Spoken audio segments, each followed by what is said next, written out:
Assalamualaikum warahmatullahi wabarakatuh. Rekan-rekan mahasiswa, bertemu kembali kita pada kesempatan hari ini.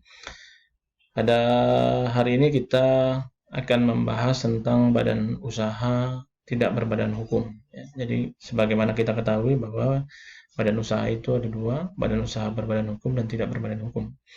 Hari ini kita bahas dulu tentang badan usaha tidak berbadan hukum. Ya. Nah, bentuk badan usaha sebagaimana yang sudah dijelaskan sebelumnya bahwa bentuk usaha itu adalah organisasi atau badan usaha ya. Nah, kalau dia bukan berbentuk badan usaha atau organisasi maka itu bukan perusahaan tetapi itu pekerjaan. Terus jenis usahanya di bidang ekonomi ya, terus kemudian dilakukan secara terus-menerus, terang-terangan, tujuan utamanya adalah memperoleh keuntungan, terus kemudian ditandai dengan pembukuan ya. Nah, ini sudah kita bahas sebelumnya. Nah, ini kita lanjut. Yang pertama adalah perusahaan perseorangan. Ini yang tidak berbadan hukum ya.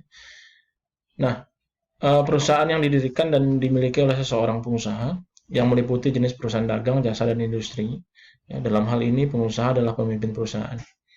Pendiriannya ya, yang pertama adalah pendiri datang ke notaris untuk minta dibuatkan akta pendirian.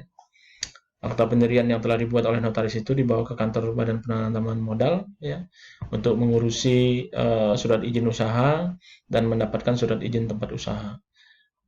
Dan yang ketiga, akta pendirian si surat izin usaha dan surat izin tempat usaha dibawa ke Kementerian Perindustrian dan Perdagangan setempat untuk didaftarkan. Ini kelebihannya rekan mahasiswa ya. Kelebihan dari perusahaan perseorangan itu yang pertama adalah seluruh keuntungan menjadi hak pemilik perusahaan.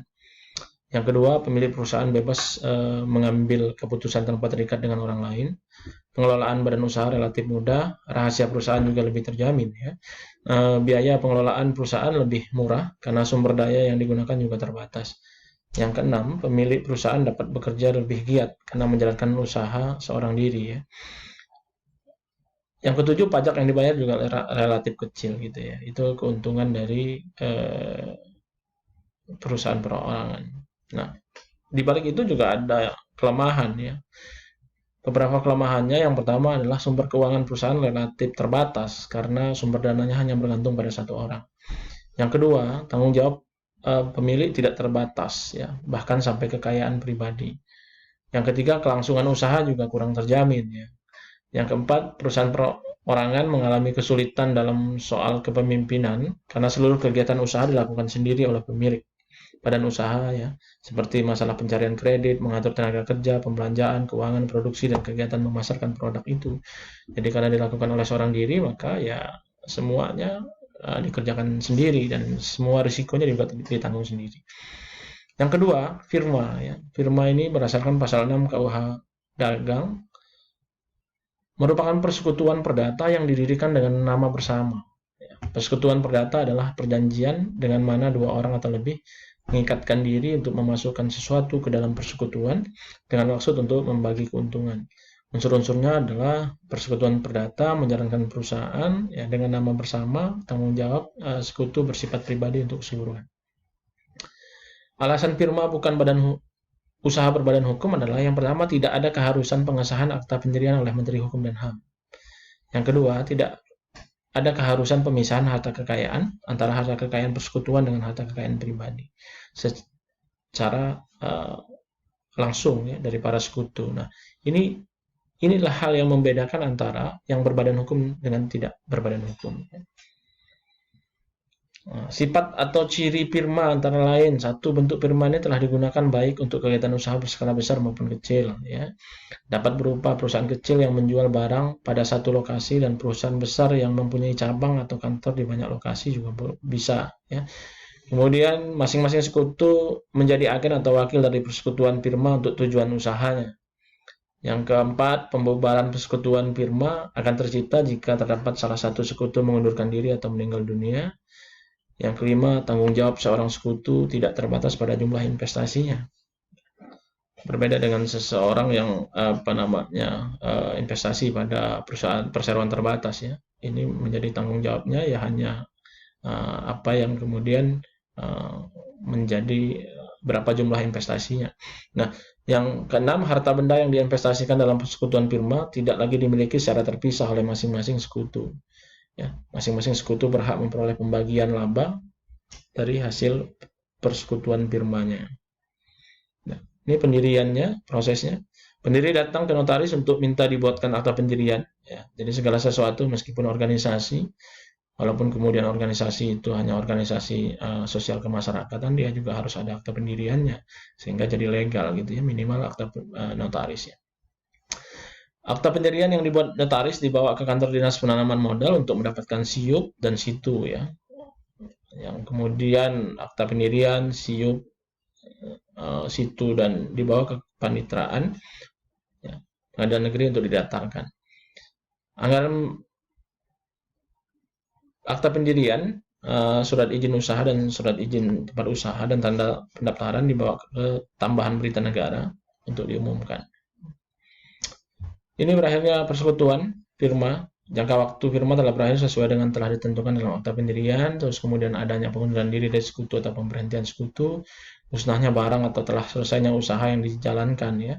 Terus kemudian ada kehendak dari seorang atau beberapa sekutu, salah seorang sekutu meninggal dunia atau berada di bawah pengampuan dan atau dinyatakan pailit. Dan keenam, dia ada pembubaran, jadi itu berakhirnya persekutuan itu ya, ada 6. Nah, pembubaran persekutuan itu dalam hal pembubaran harus dilakukan dengan akta otentik ya, didaftarkan di pengadilan negeri, diumumkan dalam tambahan berita negara, dilakukan dengan tindakan pemberesan. Jadi segala sesuatu urusan dan lain sebagainya itu dibereskan. Ya.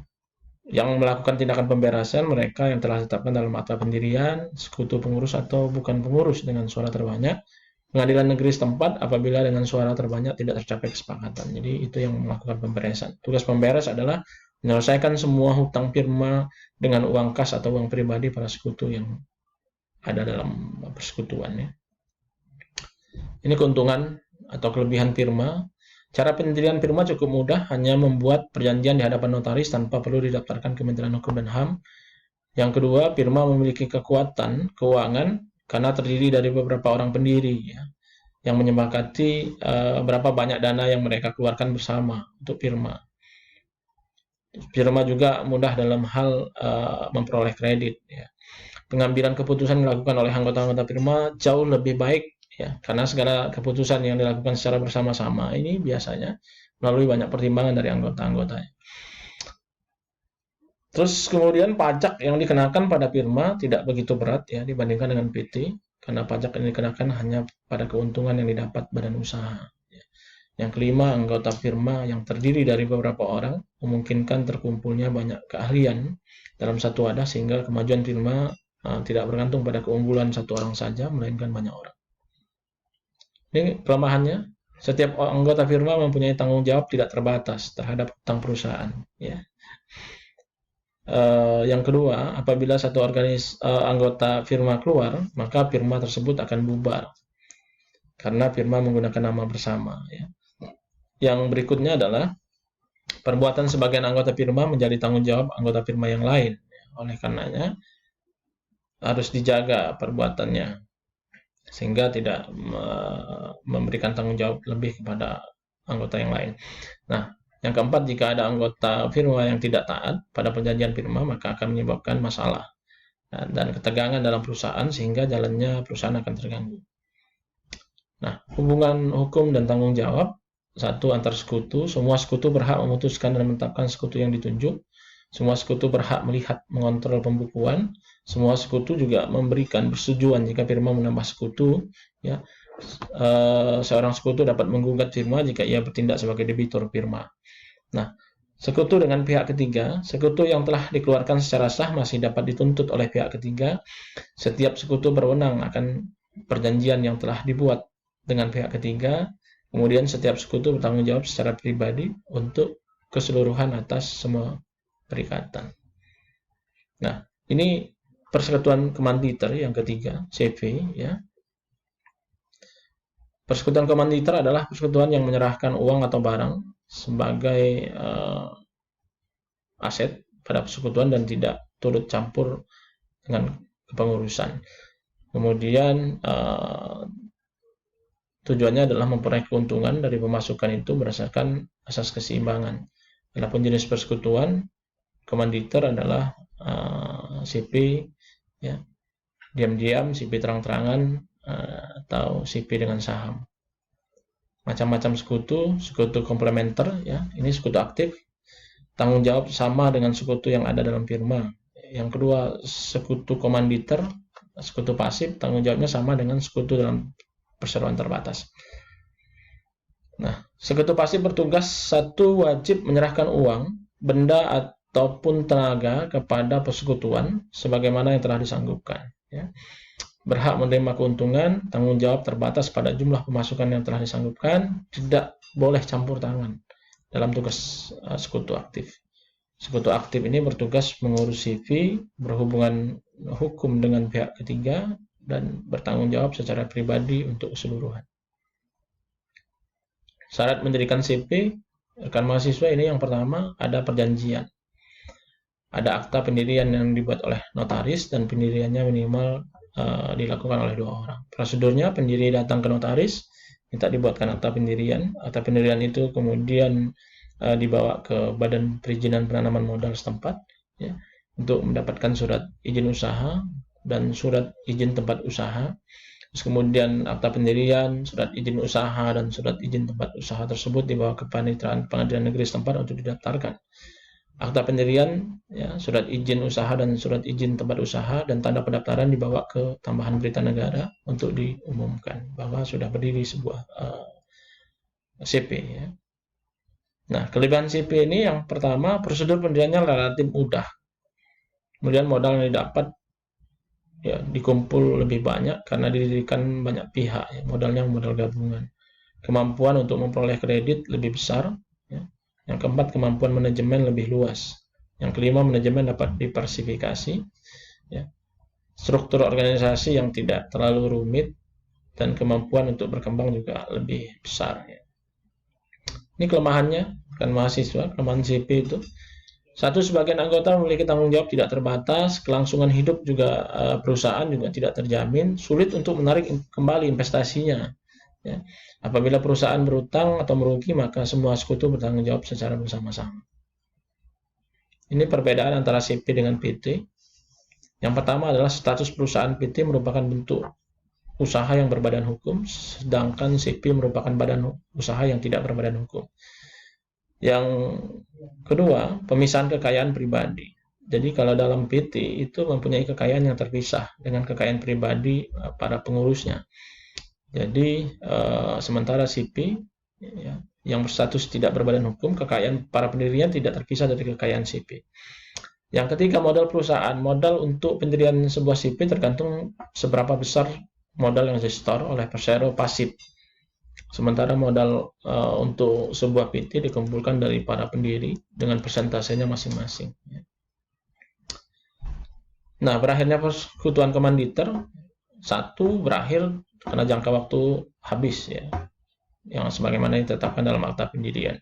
Yang kedua, pengunduran diri atau pemberhentian sekutu. Yang ketiga, pembubaran. Nah, dalam hal pembubaran harus dilakukan dengan akta notaris, didaftarkan ke pengadilan negeri, diumumkan dalam Tambahan Berita Negara, dilakukan dengan tindakan pemberesan. Artinya segala sesuatu itu dibereskan ya. Hutang-hutang, ya. Hutang-hutang persekutuan dengan uang yang kas atau uang pribadi para sekutu yang ada. Itu rekan-rekan mahasiswa untuk hari ini yang dapat saya sampaikan. Terima kasih atas perhatiannya. Wassalamualaikum warahmatullahi wabarakatuh.